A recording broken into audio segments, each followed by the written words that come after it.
So I'm Rachel Rollins, the District Attorney of Suffolk County. We are presented here today with the leadership of Winthrop. We have elected officials with us, Representative Turco. We have Senator Boncore. We have as well the President of the Winthrop Town Council, Boncore as well, the Chief of Police and the City Manager.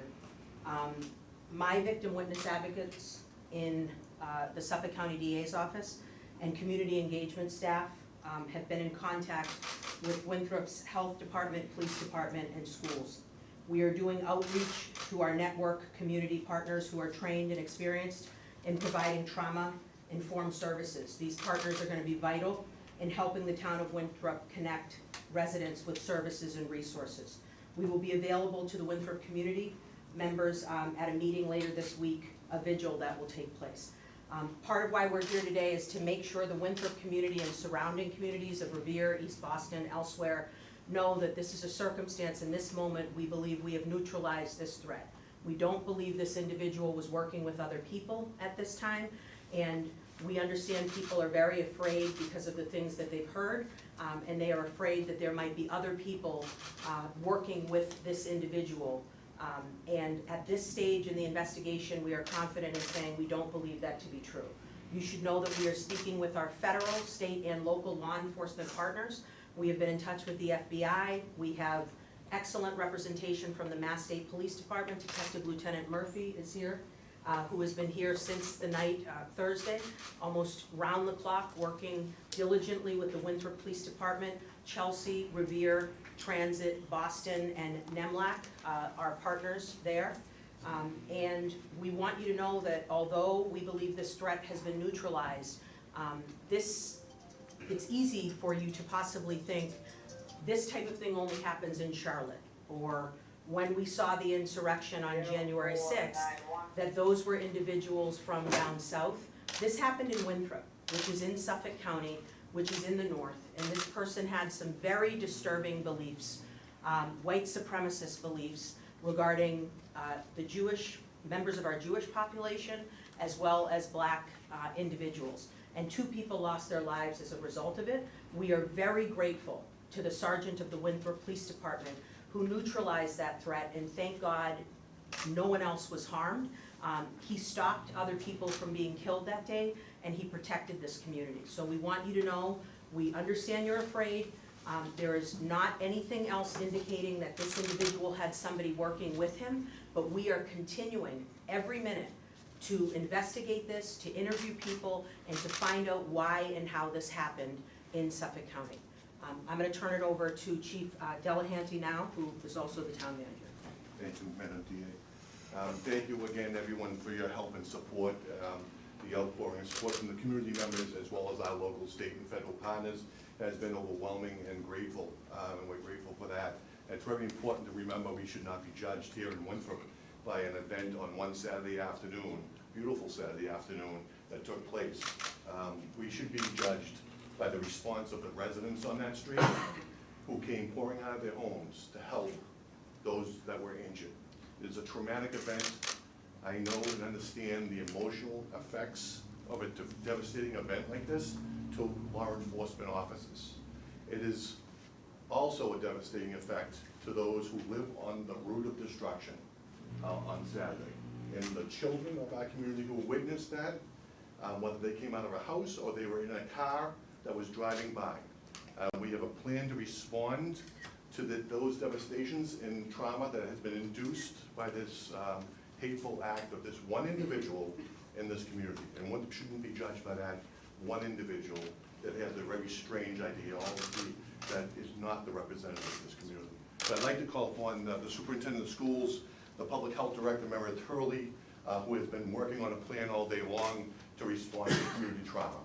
Thank you. Thank you, Chief. My name is Meredith Hurley. I'm the Director of Public Health here for Winthrop. So I just want to start off by saying that our community has experienced an unbelievably horrific act this past Saturday, and we know that we need to rebuild some of the community resilience as a result of that, particularly coming off of the COVID-19 pandemic. So we've put in place some significant plans in the next few days and the next coming weeks to address the needs of the community, ranging from all age groups. So What we're gonna start off by doing is tomorrow, Tuesday, my office, the public health office, will be using our crisis intervention team, which is a team, myself, also a licensed clinical social worker, and our police department outreach officer. We're gonna be canvassing the neighborhood in which this happened and doing door knocks on each and every residence, offering support, checking in with everybody, seeing if there's any emergent needs. Also, on Wednesday, we're planning a neighborhood drop-in meeting at the Winthrop Senior Center from 7 to 8:30. We'll have behavioral health support there. We'll also have additional volunteers if there's childcare needs. Just a place for people to ask questions, to start the process of processing, for lack of a better word. On Thursday, as it's been announced, there's gonna be a vigil here on Town Hall, beginning at 7 p.m. While the vigil is going on, my department, also with additional supports from East Boston Neighborhood Health Center, the Suffolk County DA's office, the Boston Public Health Commission, we're gonna be offering some stabilization services during that time, in case it's, in the event that residents are feeling triggered, are feeling emotional responses, to any of these events.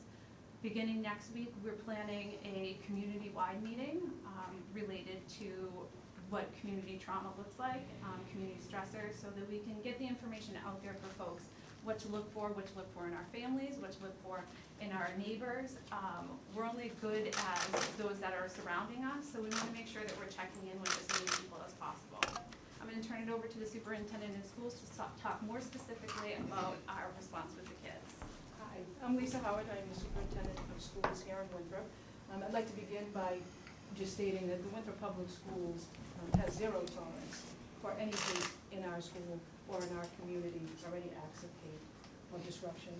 We take them seriously, and anything that is rooted in hate, and we react without hesitation and collaboratively with our community and our town. We stand with all members of our community and assert our solidarity with those who have been affected by this trauma. Our goal continues and always will be to make Winthrop a safe place where all members of our community feel heard, safe, respected, and valued. We strive for unity within our community, and will continue to work with our town partners, as you see here, to ensure that Winthrop is accepting and inclusive and reactive to anything that we need to do. We acknowledge that this work will not be easy. It'll never be easy. It won't be comfortable. Yet it's crucial and necessary. As we collectively address this most recent tragic event, we remain committed to ensure that our school families and our community as a whole have the support and resources that they need at all times. We will be working collectively with all the town departments and canvassing the neighborhoods and doing our own outreach from the school department's perspective by contacting our families and our staff to ensure that folks that need support get it, and to allow them to help us to identify our students and families who continue to need support along the way. We will work side by side with the community to attend the neighborhood drop-in center, make sure our families are aware, and we will be conducting some smaller youth group sessions for our families as it becomes known to us in terms of the need. And on Thursday, our presence will be very visible with our school adjustment counselors and other safe people in our school community so that our children and families see familiar faces. We'll be asking for school department members such as coaches and staff members who our kids know to partake in this vigil so that they can feel safe and reach out. And anything else you have to say? Thank you. Yeah, Thank you. I just also want to thank Governor Baker, who I just got off the phone with before coming down here, who has extended his services throughout the entire crisis response, and has continued to offer his support to the town of Winthrop. So I just want to appreciate the governor for all his efforts with the state police and everyone else that he's offered to us. I'm going to introduce the council president, Phil Corey, to say a few words about the vigil. Thank you, Terry. My name is Phil Corey. I'm the town council president here in Winthrop, and we have been devastated by the events that happened in Winthrop on Saturday. And as devastated as I am about what happened, I am also proud of the Winthrop citizens, the Winthrop Police Department, the Winthrop Fire Department, and our neighboring law enforcement people who came and who helped to solve this and to end this threat. The citizens of Winthrop, they came forward, not only came forward as witnesses and gave their stories, but they also came forward all through the night, helping the police officers who were there all throughout the night, like 24 hours, working the crime scene. And they were brought water and food, and citizens cared. And that's what Winthrop is, it's a community that cares. Because we care so much, you can see all the work that we're doing for counseling that's coming up over the next 2 days. And on Thursday evening, we'll be having a vigil in honor of our two victims that so sadly are not with us anymore. I've known Dave Green almost his entire life, because he was a long time with the president.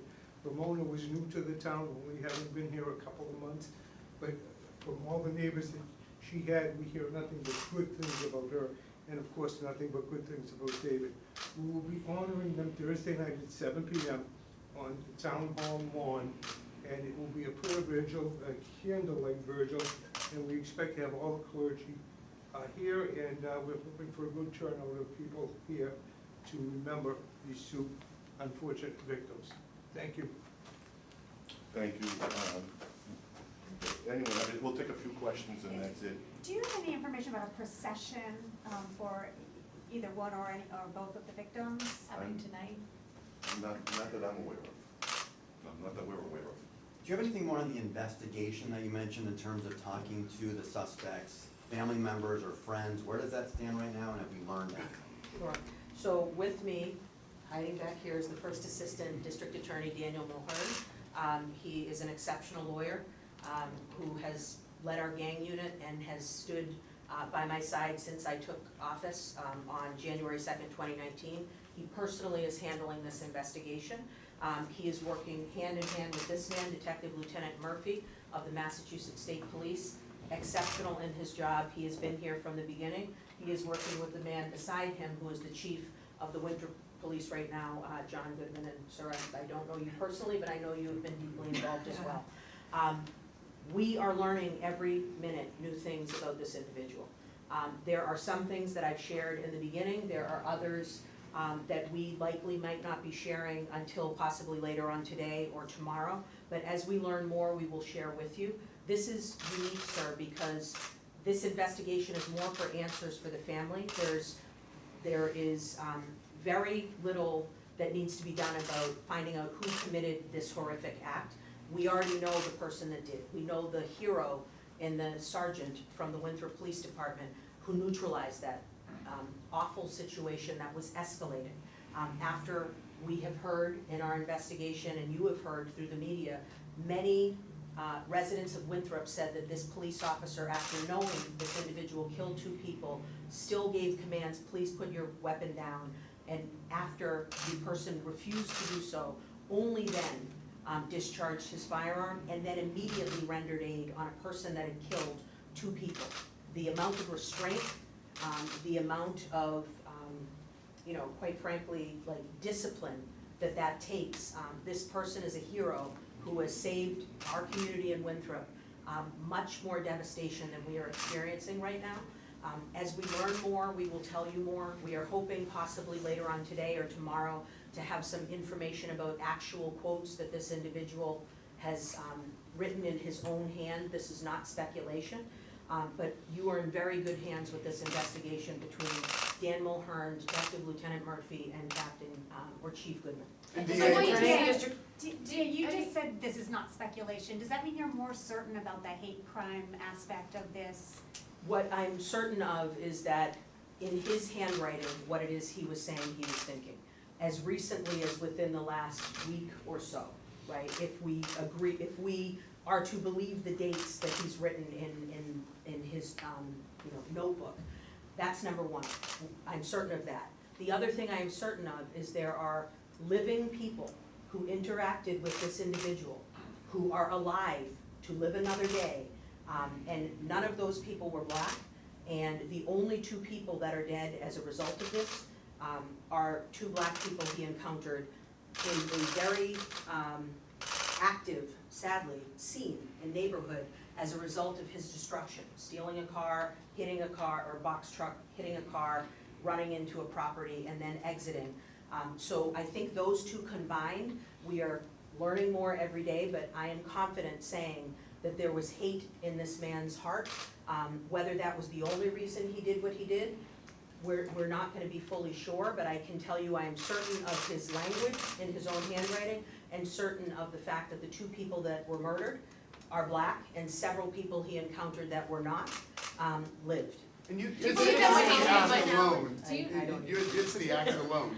Say But again, sir. since, are you getting an idea of like where he was essentially radicalized in the point, and was he working with, in discussion with others in New England, in Massachusetts? So that is going to be something that in the days and weeks and months as we move forward, maybe even hours, that Detective Lieutenant Murphy and Dan Mulhern are working on with the FBI, with other, obviously the state police or state police stakeholders. We are working with Winthrop, so we have federal, state, and local officials looking at that. What I can tell you, sir, is we are comfortable today saying we do not believe there is someone else that he was conspiring with in this moment to harm. We are confident today saying that.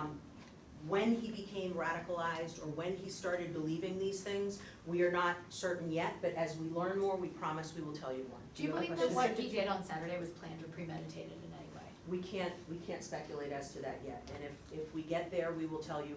we promise. Last Do you question. believe- Some domestic terrorism experts we were talking to said the use of the box truck kind of indicated he had been radicalized on like more of a domestic terrorism type level. Is this being investigated as an act of domestic terrorism? So what I can tell you is that we are in contact, and Daniel Mulhern has been in contact with our FBI counterparts. So this will be an investigation that will be handled at the federal, state, and local level.